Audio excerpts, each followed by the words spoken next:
edad na alay ng eksperto sa pagdami ng mga dalagitang maagang nabubuntis sa edad na 14 pababa. Ang pinakabata sa pinakahuling tala ng gobyerno.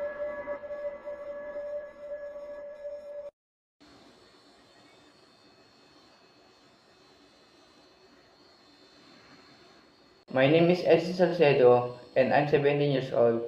A typical day for me starts with waking up early and getting ready for school. I attend my classes and learn new things. After school, I go home, do some rest, and finish my homework. In the evening, I relax by using phone and listening to the music. What is all about? Teenage pregnancy refers to the pregnancies in girls and women. Under the age of 20, it's a global issue with significant social, economic, and health implications. What made you choose this advocacy?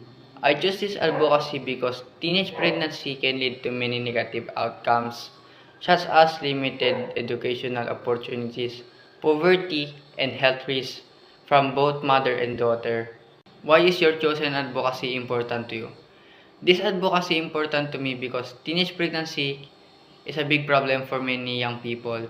It can affect their health, education, and for their future.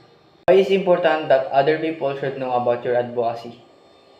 It's important for others to know about teenage pregnancy because it doesn't just affect the teen, but also their family and the whole community. If more people understand it, we can create better support and roles. That's all for my first vlog. Thank you for listening to my advocacy about teenage pregnancy.